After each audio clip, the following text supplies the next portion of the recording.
معمر القذافي ما عنده منصب حتى يزعل ويستقيل مثله. علي وسداد من البطلان اللي جبل الغربي يا فزان كلهم يهتفون هتاف واحد.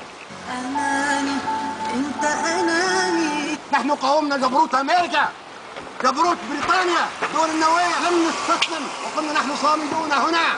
أين كنتم؟ طب واحدة وبلاش كل ده. حتى فلوس البترول حياتهم يقول لكم خذوها بيدكم، كل شهر خذوا فلوس البترول وتصرفوا فيها. ده كتير بيوعد بس ما بيوفيش بوعد. اللي يقوموا بالعمل هذا يعطينهم حبوب براهم مش بإرادتهم. أنا مش بتاعت الكلام ده، أنا كنت طول عمري جامدة. أنا أعرف أن العبيدات في في أوروبا لا يريدون النظام في درب، يريدون شعبية. أنا إلى جانب إرادة الشعب. وأنا هعيش حياتي بعد منك. أنا بلادنا بتولي زي أفغانستان. يعجبكم هذا؟ ما لا طلعوا كان ما يعجبكم.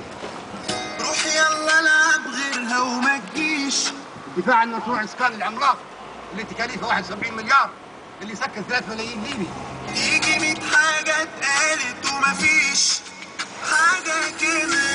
الرصاص ما زال ما أمرتش به، لما نصدر الأمر باستعمال القوة حتى نكونوا نحن هلها، بعدين يحرق كل شيء. ولا تلعب بالنار احرق صبيعك. قالوا لي يا ودي غلطها شاب من الإعدادي لا يعرف التاريخ لا إنساني، لا هيش مقصودة ولا غلطتنا، شباب طيش